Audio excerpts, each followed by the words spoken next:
Well, welcome to the show. Marie, how are you doing? Oh, I'm doing well. I'm so glad to be here. Thanks for having me. How are you doing? I'm doing pretty good. I'm doing Good. pretty good. It was a little bit of a crazy day. It's actually it's my wife and my 9-year anniversary today.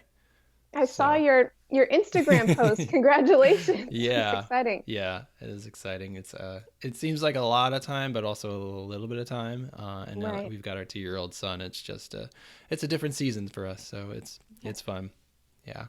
Yeah, congrats. Awesome. Well, I'm super excited to dig into SEO and keywords and just some really practical stuff that I think a lot of people have a lot of questions about when they think about SEO for their private practice.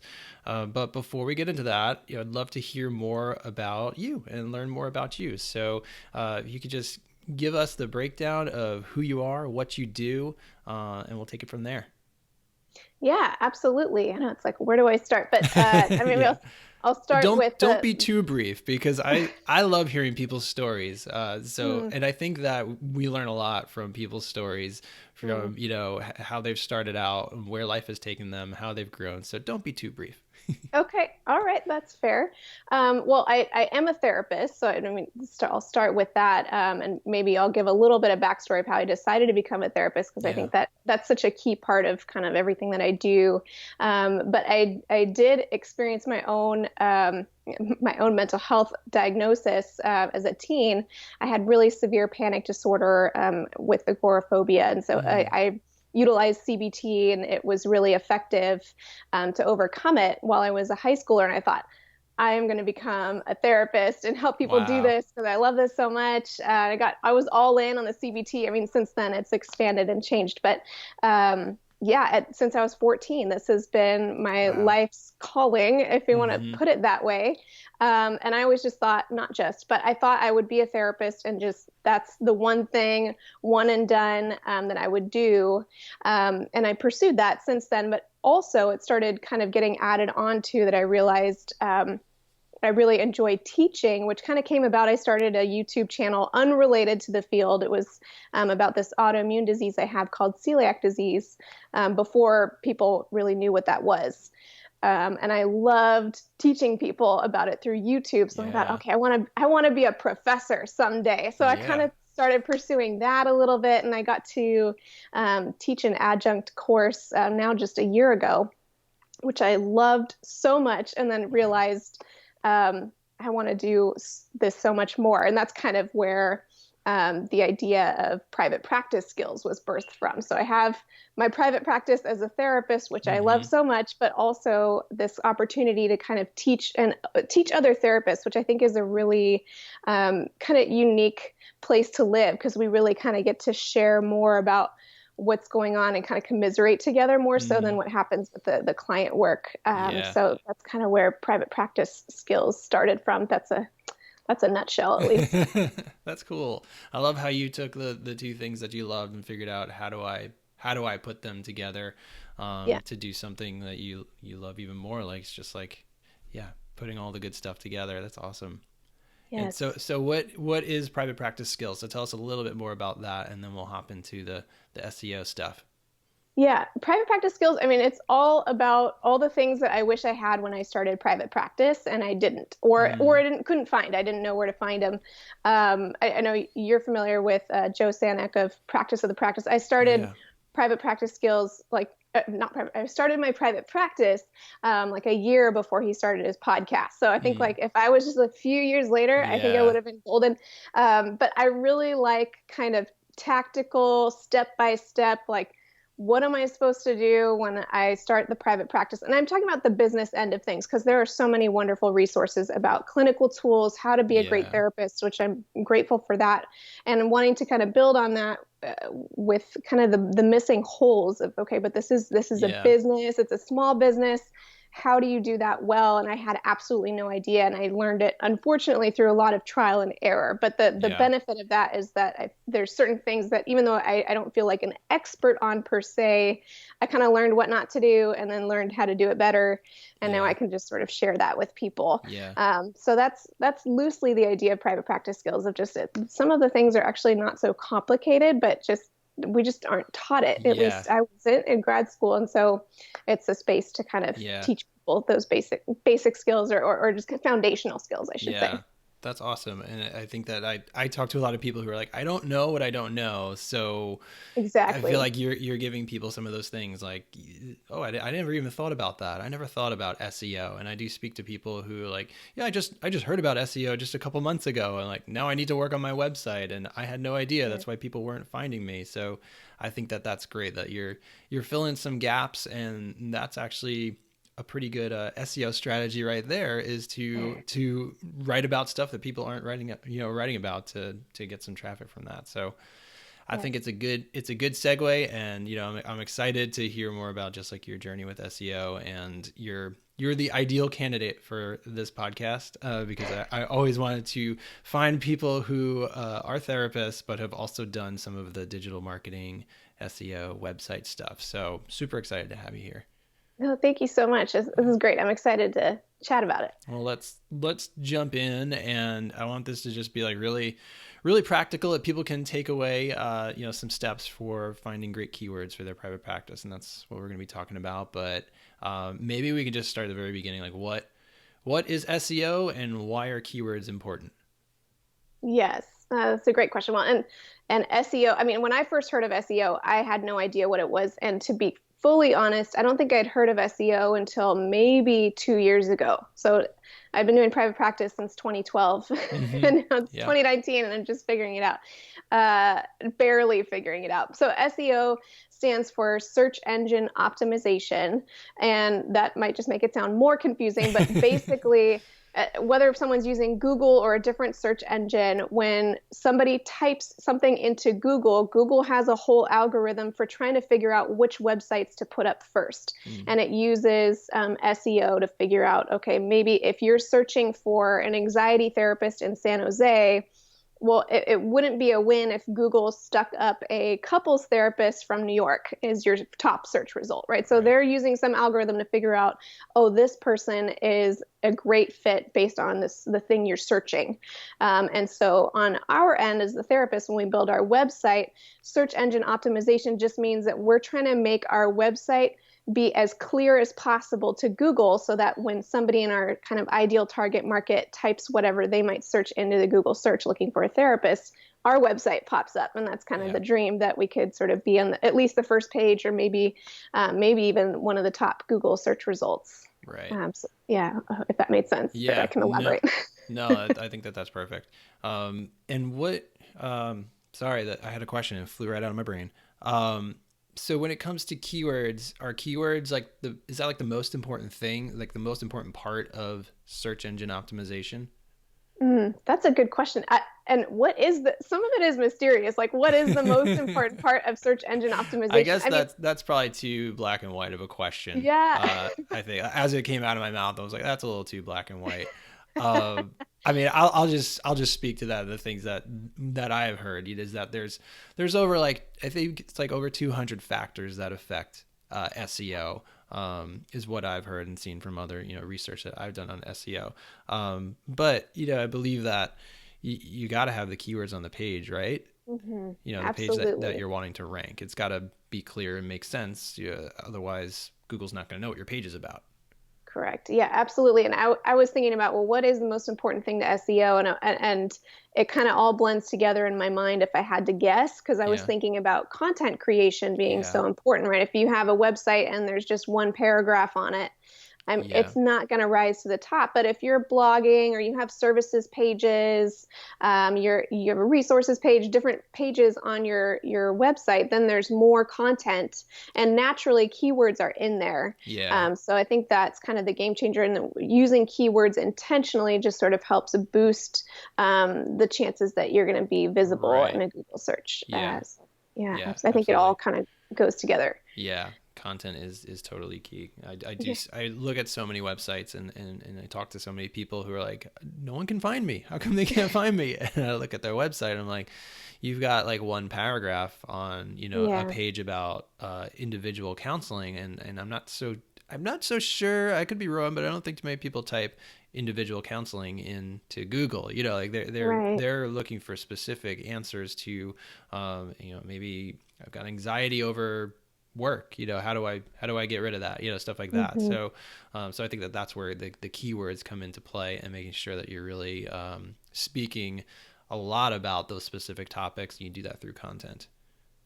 Absolutely. Yeah. So all these things kind of work together Yeah, in our yeah, favor. and it's kind of like layering on all the stuff, and you can kind of. I know I geek out on it, and I'm like, well, you can do this, and then you layer this on top, and then you have links back to your website, and it just gets Exactly. it gets a little Yes. bit crazy, but it's fun. All right, so let's talk about keywords, keyword research. So how does somebody get started with like deciding on which keywords to write content about on their private practice website? Yes. Well, and even before we dive into that, Yeah, I want to speak to something else only because I got so confused on this when I was learning yeah. about keywords. When I heard the word keyword, I thought it needed to be one word Mm, versus a phrase right. or a Yep. grouping of words. So when we say keyword, we're just talking about any word or phrase someone might type into their search engine when let's say they're looking for a therapist, right? When we're talking about therapist marketing strategy. So, keyword wouldn't just be the word anxiety, for example, but it could be anxiety therapist. It could be anxiety therapist San Jose, the city I live in. So it's kind of a string of words Right. together most often because there's no way we're going to rank for single words. Right. Yep. Whatever therapist pops up when you type anxiety is sort of Yep. won the golden ticket. Yep. So that kind of seems important to name first. Yeah, Uh, absolutely. That's a good point. yes. And then was your question, how does someone go about finding a keyword? Yeah, like let's start at the very beginning. Like you're working on your content for your private practice website.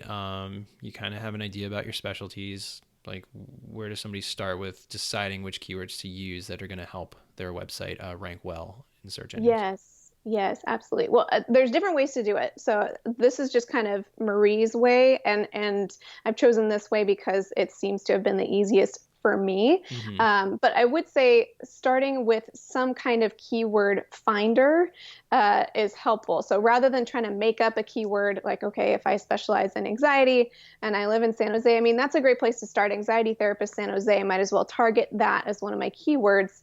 But for all I know, maybe no one in San Jose is searching for an anxiety therapist, or for Right. all I know, there's 500 other anxiety therapists in San Jose, and I'm going to be at the bottom, at least at the Yeah. beginning.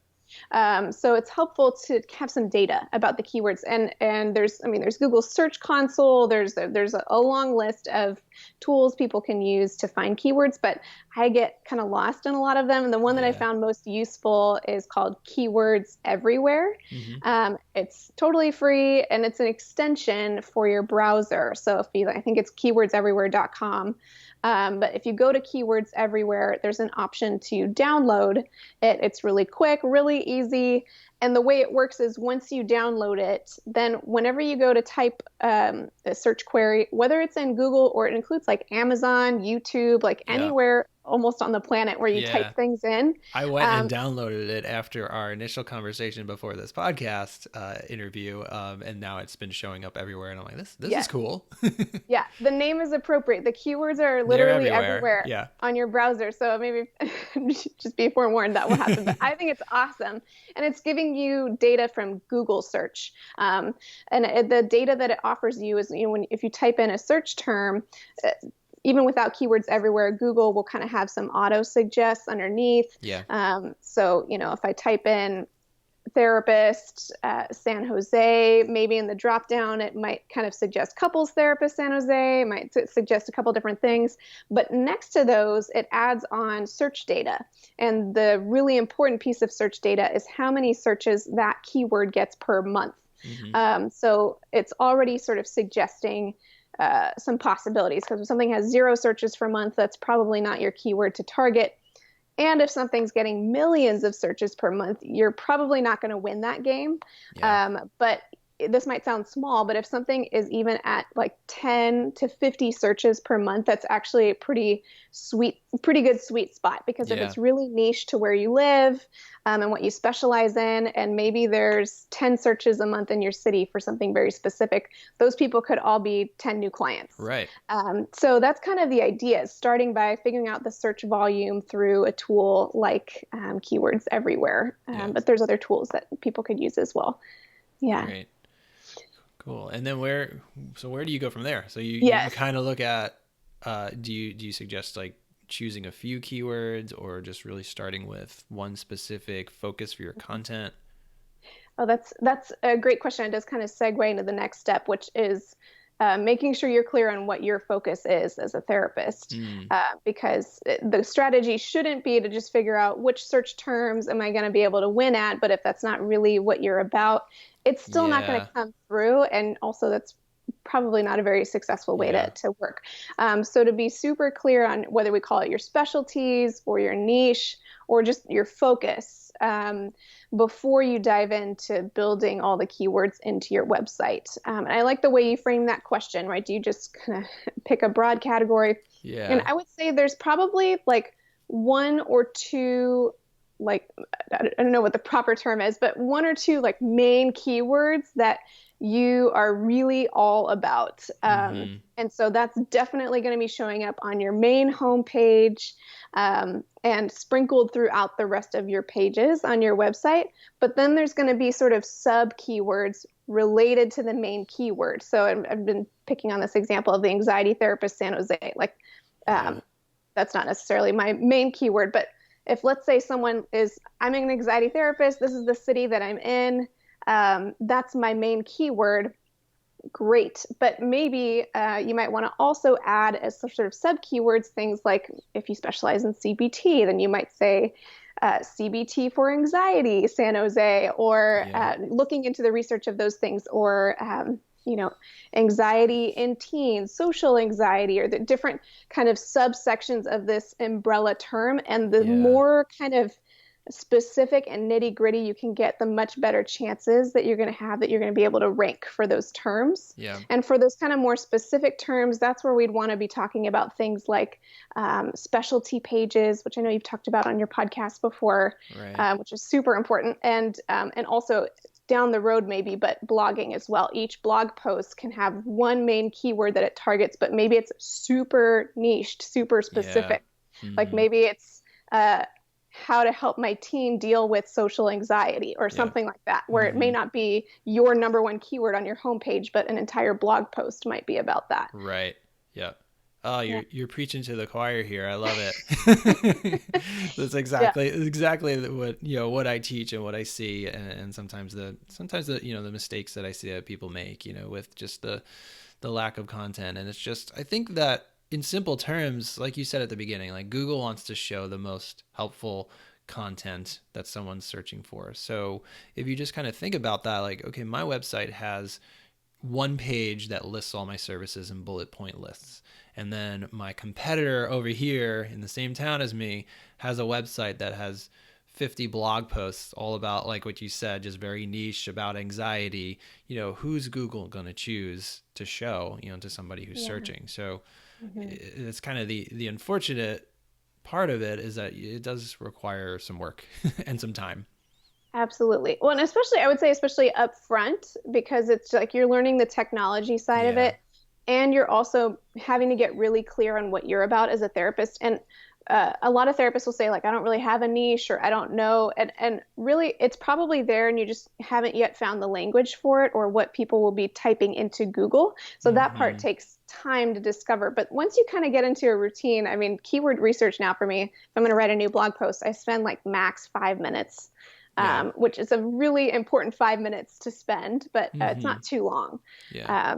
So you kind of get into the groove over time, but there is a learning curve for Yeah. sure. Yeah. Yeah. So tell me more about that. So let's talk about blogging. Like, you have an idea for a blog post. Do you start with a keyword, or do you start with the content? What do you do? Like, what's your process? Oh, yes. That's a great question. At this point, my process has shifted over time. So I would say Hmm. initially, because it's probably who's listening, it was more like I have an idea for a blog post, and I would suggest people do start there because it's so easy to turn roadblocks into excuses when it comes Mm, to writing blogs, and people just don't do yeah. it, which I've been there and I get it. So better to just pick something you know you can write about, and hopefully it kind of flows out of your fingers as you type it, and then try to find a keyword that's a good fit. Mm, So I think that's the best place to start, just so you can get into the flow of writing a blog. And even if you need to skip keywords altogether for your first blog post just to get in the habit of writing it, I yeah. would highly suggest that. But with that said, once you're in the flow of, okay, you've decided you blog once a month or once a week or whatever it is, then it's helpful to kind of have a sense of your main topics that you focus on. Mm, Um, so maybe you're an anxiety therapist, but you help couples with anxiety, but you also help teens with anxiety. And so, maybe you have a couple things like this, and then to try to pull from those categories each time that you write a blog post. It wouldn't make sense to write a mm, blog post if that's who you are about what's going on with politics today, or right. unless it's I'm noticing there's a lot of anxiety in our politics today, Right. right? And it somehow ties back. So be mindful of that it's related to what you specialize in. And then once you have a topic selected that you want to write about, then you can go into this sort of keywords everywhere kind of search, keywords research, basically. Yeah. So what I would suggest is just start by whatever it is that you're writing about. Type it into the Google search bar and see what data you get from keywords everywhere. And most of the time, still today, when I do this, it's still a search volume of 0, Hmm. but it's just the finessing of what words are there. And so this is where the next piece of how keywords everywhere works is super critical. So once you type a search term into Google search and click enter to do the search, keywords everywhere has a separate column on the right hand side of the search results where it gives you a lot more keyword suggestions and their Mm, search volume, and that's like where the magic it's the gold. tends to happen. Yeah, my keyword is usually sitting in there, or if the list of terms that are in there are like not really related to what I'm after, then maybe I'll try a few other search terms until I Yeah. see a list that looks like, oh, this is what I'm trying to talk about. And that's kind of where all the magic is. And there's going Yeah. to be stuff at the top usually that's getting thousands of search or maybe more. And I would say initially, maybe to not even try to target that, but to try to target things that are getting, like I said, maybe if it's 10 to 100 or 500 searches a month, then that's going to be Hmm. a really great keyword to target. Yeah. Uh, so, I mean, I think writing my blog this week, I forget what terms I was looking for, but maybe I was typing in, marketing your practice as a therapist or something like that. This is for private practice skills. Yeah. And it's going to give me other terms that basically sound like the same thing, Yeah. but maybe this isn't actually the correct data, but maybe it's marketing your practice, marketing your counseling private practice instead of marketing your practice as a therapist, right? And that Right. keyword might get way more searches than the one I typed in, even though we're saying the same thing. Right. So that's kind of what we're looking for, and choosing that kind of word to use as well. We can talk about how you use it, but that's kind of Yeah. how you would want to select a keyword. There are a couple more steps to it that are important as well, but I don't want to kind of overwhelm the information too No, much. it's all good. This is all good. This is helping me and what I'm going to be doing after this call as I start doing more blogging and stuff. Absolutely. I think the one question that comes to my mind is, can you have, or do you ever want to have multiple keywords in a blog post? Like if keywords everywhere is going to suggest those little variations, like would you maybe take some of them and use them in different ways in a blog post? Yeah, I mean, certainly you can. I try to have one focus keyword, or Yeah. in the Yoast SEO, if people use WordPress, call it Yeah. the focus key phrase. Hmm. And that could be a whole podcast, but Yes. but to have one that you're really focusing on, I think is key. And maybe what I'd add to that is always kind of keep in mind what some of your other main keywords are on your website as a whole, because they're probably going to be all related. Hmm. So like for private practice skills, like marketing your private practice is one of my keywords. But not every blog post is going to be marketing your private practice, marketing your private practice. But Yeah. if I'm talking about something else and then it's related to marketing your private practice and I use that phrase again, that's just kind of helping the overall kind of authority that I have on Right. speaking to marketing your private practice. So um, try to focus on one because the more you put in, actually, the more you get lost. Yeah. But if there are a couple of key phrases that you focus on overall, then by all means, you can welcome them into your Yeah. posts. Right. I think for me and from my own experience in my world with blogging, with what I do is when I remember first starting out, it's like, do I use therapy website or counseling website or Yes. therapist website, like all that stuff. And so what I did to sort of combat that is use a focus keyword, like you said, just like maybe one post had therapy website in the title, but maybe a couple times I sprinkle throughout counseling website like within the content, and then Right. maybe on the next blog post it would have counseling website in the title. And so I just kind of Yes. I tried to spread it out and use different keywords in sort of creative ways, and that's kind of how I combat that. Yes. And then over time, looking at what am I actually ranking for, which is sort of the feedback loop for SEO is, but we can talk about that later. Yes, absolutely. Yeah, that could be that's like the 201 Yeah. place to go. But I think it is better to kind of try to focus on the one and one. Like I think this is basically what you're saying you do. What I do is then I'll check back on that keyword not every day, but maybe every few months or so. And Yeah. then once I'm ranking for a keyword, but I'm not ranking for other keywords, then I'll start using some of the other ones to try to rank for the Right. other ones. Yeah. Yes. Yeah. Yes. I did have one more thought about Yeah. finding that like magical keyword. Yep. So we're Let's hear talking it. about search volume, but the other piece that's super important is knowing the competition, which I don't really Mm, like that word, but it doesn't mean that you're squishing other people. yeah. It's who But else are using competition it?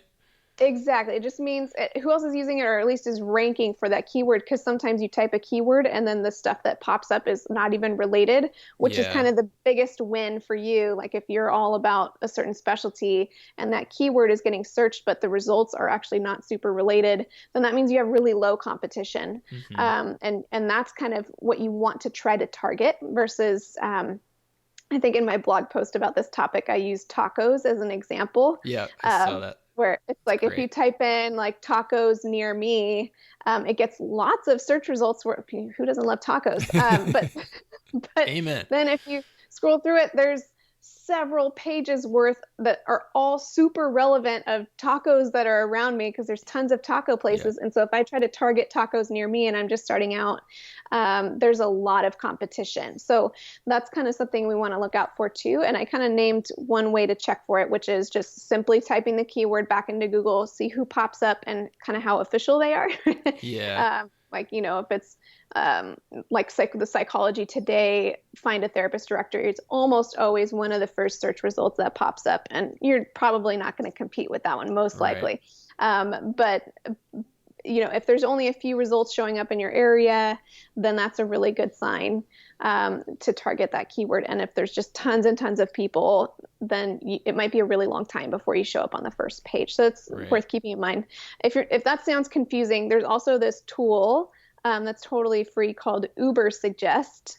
I don't know. We can link to it. If you Yeah. Google Uber We'll Suggest, it'll have pop. all these tools and things in Yes, the yes. show notes for this episode, as well as the PDF download of all Yeah. the steps, so everybody can catch that later.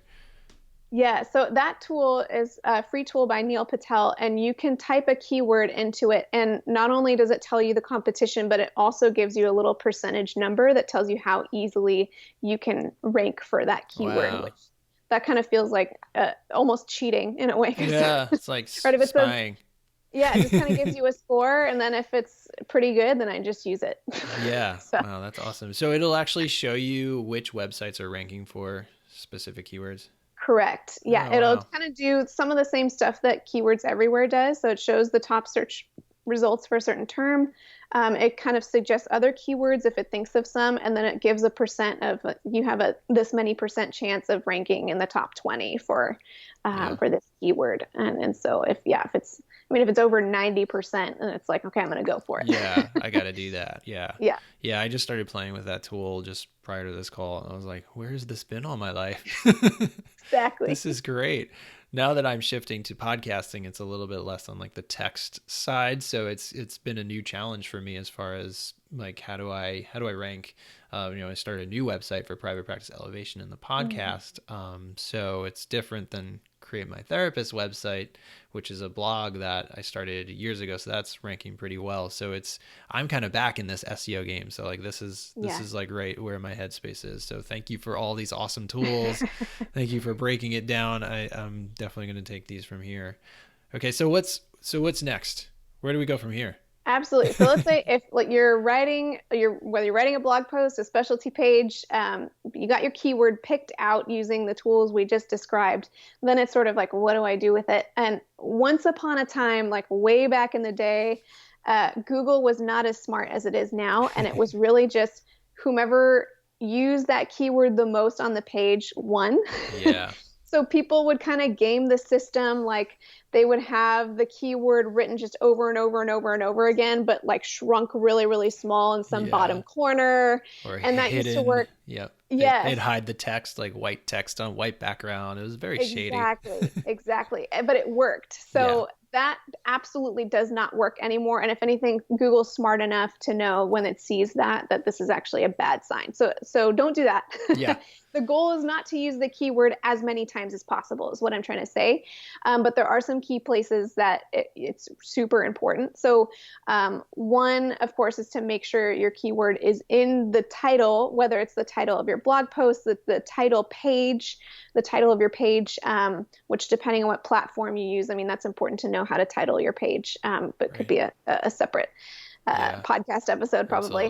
Absolutely. But making sure it's the exact keyword in for sure the title of your page. Um, and also that throughout your headers of your page, it's worked in organically. So that word organically is important because Google has a way of figuring it out when you're just kind of Yeah. copy and Break pasting. break that down. What does that look like organically? Quote Yeah, quote yeah. unquote air quotes organically. Well, yeah, I mean, if let's say that it's that blog post of, I think I said something like how to help my teen with social anxiety, and you're writing a blog post, then you'll want your title to be either how to help my teen with social anxiety or how to help your teen with social anxiety. And then as you write your little intro paragraph, make sure somewhere in the intro it says, and this article is all about how to help your teen with social anxiety, right? So Right. there it is again.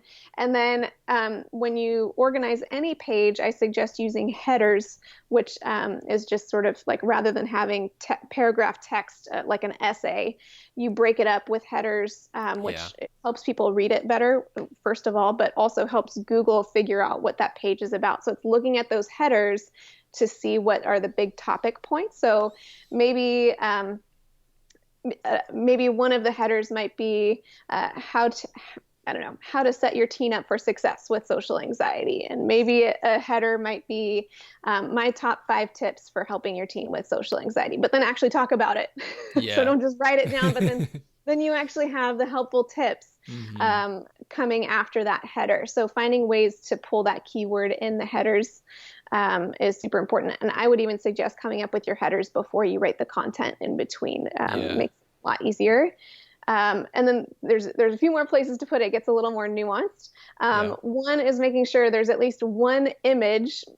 Make sure it's like copyright free, but one actual picture in your blog post or your page, Hmm. and that you include the keyword in the alt text, which again, like every website builder has its own place where you can do that, whether it's Squarespace, WordPress, all Right. of them have an option for that. And again, that's just another way to help Google figure out what you're about. Yep. And you also want to make sure it's in your meta description, and even better if it's like the very first words in the meta description. So the meta Hmm. description is just the blurb that comes under the title when somebody searches for you and you pop up in the Google search results. So it's not Yeah. just how to help your teen deal with social anxiety, but then there's a little blurb underneath that says, are you needing to figure out how to help your teen with social anxiety? In this Right. article, I break Yeah. it down in 5 steps or whatever it is. That's the little blurb that they see. Hmm. So I think those are kind of some of the big ones. I'm trying to think if I had, yeah, those are It those are the sounds big like ones. it. Yeah. So it sounds. I mean, it sounds like with all of this that it's you really just want to be it's a little bit of repetition, but repetition that makes sense to humans. Like Yeah. if you were talking to somebody about a topic, you wouldn't just keep repeating the keyword over and over, in their face. And I think that sometimes I see this mistake where people, they still think in that old school way, like, oh, I got to put the keyword all over the place. And so maybe they'll say something like, how to help your teen with social anxiety with your Atlanta therapist. It's like, that doesn't really sound very conversational. It doesn't sound very natural. So I think that Hmm. that's something that people can try to stay away from a little bit. Yeah. Yes. Yeah, and as you kind of get into the flow of it, you start to realize it is conversational completely, and if you get too hung up on it, then it starts to get clunky. Yeah. But and sometimes when I go back and reread a blog post, I'll realize that I used several different kinds of phrases throughout the blog post that are essentially my keyword. And so Yeah. I'll just go back and flip it back to my keywords, and as long as it still makes sense in the flow, Mm-hmm. um, then it wins versus saying like, oh, I need to copy and paste my keyword into these spots and try to make it happen. Yeah. Right. Yeah. Yeah. Yeah. Awesome. This is so good. Thank you so much for this. Is there anything else that we need to that we're missing? Creating Um, content, getting the keyword in the right places on the pages. Is there anything for a step further yeah. that you do? Yeah. Yeah, I think this is the last kind of uh, beginner's bonus tip from beginner intermediate maybe.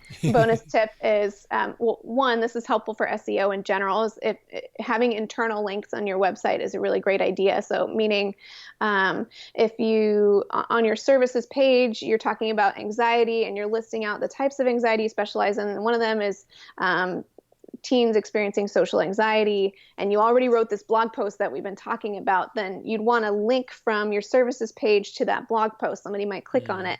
And that's, first of all, just helpful yep. for people to see that. But also, the internal link kind of establishes more authority. And when you do make that internal link, you want to make sure the text is the same keyword again. So Mm, it's telling Google, no, this is really what this article is about, or this page. And that's just like one more little moment to yep. establish your keyword authority. Or if you're having other people cite your page, to have them use your keywords as well is really Yep. great. Mm-hmm. So there's that piece. And then unrelated to what I just said, the other tips I have are just, when people get started with keywords, it tends to be really overwhelming, and it was for me. So Right. just kind of like trying to focus, maybe if it's blogging, like each page, just try to do one thing Mm, and do it imperfectly, and right. then just do it. But Yeah. just don't let it, because I think people hear all this and then they kind of get overwhelmed and they don't move, right? They just kind of just get stuck. So Yeah. um, picking off whatever smallest amount you can chew, and knowing you're going to grow and change in time and it's going to be imperfect right now Yeah. is, I think, the best way to do it. Yeah, absolutely. That's one thing that I had to learn myself when I started blogging and SEO. Was just like, how the heck do you do all this? And then you just do it one step at a time, and you'll learn like over time. Like the repetition kind of brings the learning, and you're, oh yeah, I need a keyword in this title. Oh, let me Yeah. add some keywords to these images, and then it becomes second nature. But it takes time, and it takes some patience. And um, I always encourage people just to create content. At least just start there, and then over time it gets easier and easier. And don't worry so much about being number one in Yeah. Google. Yeah, absolutely. If you worry about being number one, it's not healthy. I'll put it that way. Because then you're Right. checking all the time. It's not a Yeah. good idea. So I just kind of leave it. I mean, you want to kind of collect data on how things are going, but be Yeah. intentional about just putting out the content that you know your ideal clients need, learning about keywords as you go, and then from time to time check to see if your ranks are going up. And honestly, they probably will be if you're just kind of doing these things. Yeah.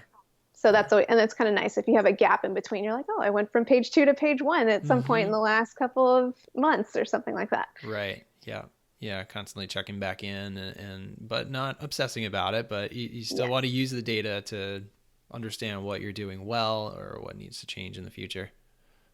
Yes. All right. Yeah. Do you have is that it? I mean, that's a lot of information, so I don't want to cut you short or anything. I feel like we could talk on this forever. Do you have any final words about SEO? I mean, that's what I do. So I'm sure there's a much longer list somewhere of all the additional things that you can do, but Right. that should be enough to kind of get you on your way, at Yeah. least. I love just like the simplicity of what you shared, because it's things that you're in control of, like the content that you're creating, that someone's creating for their private practice, things to just think about along the way, like the whole on page SEO, the stuff that you can do and just kind of sprinkle in throughout time. So thank you for all this good wisdom. Appreciate it. Oh, yeah. Thank you for having me. I was so excited to speak to this because I can kind of geek out on this stuff too. And like I've said this a few times, it can be overwhelming for some people, Yeah. but to have a space to just spill it all out, here's how to do it, Yeah. is fun for me as well. Yeah. Well, for anyone listening, Maria has provided just like a quick cheat sheet on all these steps that you'll be able to download with the show notes for this episode. Last thing I always like to ask my guests, is there a book that you have read recently that has impacted you? Oh my goodness. This is probably the worst time to ask me this question because I'm in my third trimester of pregnancy right Oh, now, congrats. and thank you. And I am an avid reader, and So reading you're reading has all the books. completely gone out of the window since getting pregnant. It's like I feel like I'm staring at the page and I don't even know what's in front of it. It's so yeah, this is like full disclosure. I have not read a book in at least 6 months. Okay. So that's I would have to. I mean, there's so many good books out there, though. I Yeah. support reading. Just want the record to show I support reading. I won't bash people who like to read. Totally get it. We went through that 2 years ago. That whole thing. We kept on reading though, but it was like we need to read everything about raising a child, so so they're not Exactly. broken when they get older. Yes. Yes. Absolutely. So that's my honest answer. Awesome. Well, thank you so much for doing this and just for sharing your wisdom on SEO. And really appreciate having you here. So thank you, Dr. Marie. Thank you so much for having me. This has been such a pleasure. All right. Thanks.